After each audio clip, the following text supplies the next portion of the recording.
చూద్దాం.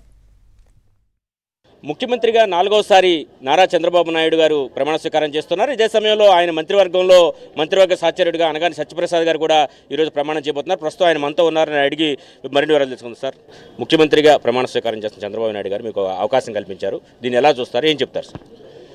ఒక పెద్ద బాధ్యత, అలాగే ఒక పెద్ద నమ్మకం కూడా మీద పెట్టుకోవడం జరిగింది. చంద్రబాబు నాయుడు గారు కానీ, పవన్ కళ్యాణ్ గారు కానీ, మా యువ నాయకులు లోకేష్ బాబు గారు కానీ తప్పకుండా వాళ్ళ యొక్క నమ్మకం కుదిరే విధంగా, అలాగే ఏదైతే బాధ్యత ఇచ్చారో దాన్ని కూడా అప్ టు ద మార్క్. ఎందుకంటే ఎప్పుడు కూడా మేము చంద్రబాబు నాయుడు గారి టీమ్గా, లోకేష్ బాబు గారి టీమ్గా ఎప్పుడు కూడా ప్రోయాక్టివ్గా, పాజిటివ్ వర్క్గా ఎప్పుడు కూడా ప్రజలకి హితం చేసే విధంగానే చేసాను తప్ప ఎప్పుడు కూడా వాళ్ళకి హాని చేసే కార్యక్రమాలు ఇప్పుడు కూడా మేము చేయలేదు. ఏదైతే గత 5 సంవత్సరాలుగా ఈ రాష్ట్రంలో ఒక రాక్షస పరిపాలన జరిగి విభజన జరిగిన తర్వాత నష్టపోయిన రాష్ట్రాన్ని ఇంకా నష్టంలో తీసుకెళ్ళినటువంటి వ్యక్తి గత ముఖ్యమంత్రి జగన్మోహన్ రెడ్డి. ఇప్పుడు మళ్ళీ పునర్నిర్మాణం అవకాశం రాష్ట్ర ప్రజలు కూడా ఒక విప్లవం లాగా, అంటే ప్రజా విప్లవం లాగా ఈ యొక్క మ్యాండేట్ ఇచ్చారు. తప్పకుండా బాధ్యత కూడా పెరిగింది కాబట్టి చంద్రబాబు నాయుడు గారి సూచనల మేరకు, లోకేష్ గారి ఆలోచన మేరకు తప్పకుండా ఈ రాష్ట్రాన్ని మళ్ళా గాడిలో పెట్టే విధంగా పనిచేస్తారు. మీ నియోజకవర్గం సముద్ర తీర ప్రాంతం కదా సార్, ఈ మత్స్యకారులు ఎక్కువగా ఉండే నియోజకవర్గం. అదే సమయంలో జిల్లా మొత్తం కూడా వ్యవసాయాధారిత జిల్లా.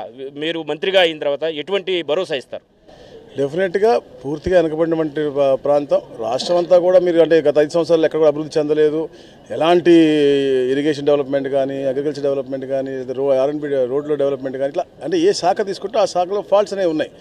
సో డెఫినెట్గా మా ప్రాంతమే కాకుండా రాష్ట్రం అంతా కూడా అభివృద్ధితో పాటు తప్పకుండా మా ప్రాంతం, ఎందుకంటే ఎలాగైతే చంద్రబాబు నాయుడు గారు, లోకేష్ గారు, పవన్ గారు మేము ఆశ్రయించారో రేపల ప్రజలకు కూడా రుణపడి ఉన్నాం. ఎందుకంటే వాళ్ళ యొక్క గెలుపు అనేది వాళ్ళు నాకు అఖండ మెజార్టీతో ఇచ్చారు కాబట్టి తప్పకుండా వాళ్ళకు కూడా రుణపడినాం కాబట్టి తప్పకుండా ఆ ప్రాంత అభివృద్ధి కోసం ఏమీ చేయగలనో తప్పకుండా చంద్రబాబు నాయుడు గారి యొక్క ఆలోచనతో తప్పకుండా చేస్తాం. గత 5 ఏళ్లుగా కూడా మీరు ఫుల్ పేపర్ వర్క్ చేసి అసెంబ్లీకి వచ్చేవారు, అన్ని అంశాలు కూడా ఆన్ పేపర్ చూపించేవారు. ఇప్పుడు మంత్రిగా బాధ్యతలు స్వీకరించాక ఆ way of style of functioning ఎలా ఉండబోతుంది?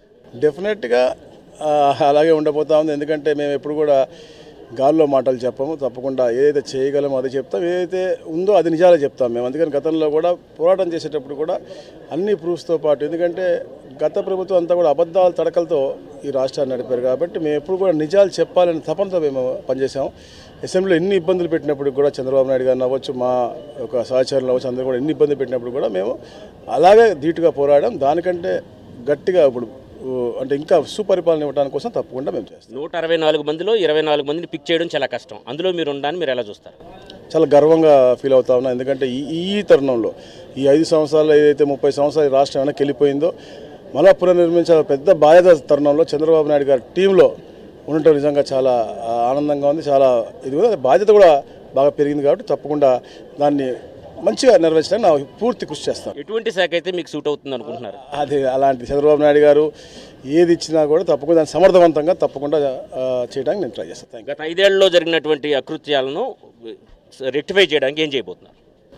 మేము కూర్చుంటాం, అందరం మాట్లాడుకుంటాం. ఎక్కడెక్కడైతే సమస్యలు ఉన్నాయో 175 నియోజకవర్గాల్లో కూడా దాన్ని సమీక్షించుకుని ఎక్కడెక్కడైతే ఇబ్బంది పడ్డారో, ఎక్కడైతే ఇబ్బంది పెట్టారో వాటిపైన సమాలోచన చేసుకుని తప్పకుండా దాని మీద యాక్షన్ తీసుకుంటాం. Thank you sir. మొత్తం మీద గత 5 ఏళ్లుగా జరిగినటువంటి ఇబ్బందులన్నింటినీ కూడా తొలగించేందుకు చంద్రబాబు మంత్రివర్గంలో పనిచేస్తున్నాను అని చెప్తున్నారు. అదేవిధంగా 164 మందిలో తన్ను ఒకళ్ళుగా 24 మందిలో ఒక్కడిగా పిక్ చేయడం అనేది అదృష్టంగా భావిస్తున్నాను. ఈ అవకాశాన్ని ఇచ్చినటువంటి చంద్రబాబు నాయుడు గారికి ధన్యవాదాలు తెలియజేయడంతో పాటు ఇకపైన అటు జిల్లా కోసం, రాష్ట్రం కోసం కూడా పాటుపడతానని అనగాని సత్యప్రసాద్ గారు చెప్తున్న పరిస్థితి ఉంది. ఇది ఇక్కడ పరిస్థితి. కెమెరా పర్సన్ రాంప్రసాద్తో సత్య, ఏబిఎన్ ఆంధ్రజ్యోతి, తాడేపల్లి. రైట్, చూస్తున్నాం. ఆంధ్రప్రదేశ్ పునర్నిర్మాణంలో భాగస్వాములు కావడం ఆనందాన్ని ఇస్తుందంటున్నారు సత్యప్రసాద్. ఇక ఏదైతే కేసరపల్లి సభా ప్రాంగణం కూడా నిండిపోయింది, అక్కడికి శాసనసభ్యులు, వారి కుటుంబ సభ్యులు కూడా చేరుకుంటున్నటువంటి పరిస్థితి. ఇప్పుడు అక్కడ ఉన్నటువంటి అప్డేట్ చూసే ముందు ఒక బ్రేక్ తీసుకుందాం.